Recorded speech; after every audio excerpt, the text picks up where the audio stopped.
আরও একটা ঘটনা আমরা বলি, ঘটনাটাও জাল, এই দাঁত ভাঙার ঘটনাও জাল, এর সাথে আরেকটা ঘটনা জাল বানানো হয়েছে, মুহাদ্দিসরা জাল বলেছেন যে হযরত ওমর এবং আলী রাদিয়াল্লাহু তাআলা আনহুমা রাসূলুল্লাহ সাল্লাল্লাহু আলাইহি ওয়াসাল্লামের জামা খেরকা দেওয়ার জন্য ওয়াইস কারনীর কাছে গেছিলেন। সুবহানাল্লাহ বলেন, এটা জাল কথা। সুবহানাল্লাহ বলবেন না, এটা জাল কাহিনী।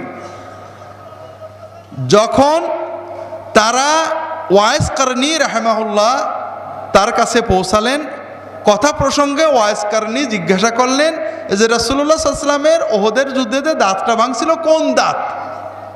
ওমর এবং আলী রাদিয়াল্লাহু তাআলা আনহুমা নাকি বলতে পারলেন না। তখন উনি হা করে দেখালেন, দেখেন আমি সব দাঁত ভেঙে ফেলেছি।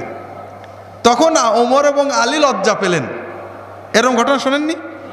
হাই, এর ভিতরে যে সাহাবীদের ইহানত করা হলো কিছুই বুঝলেন না। কিন্তু তার আগের ঘটনা শোনেন।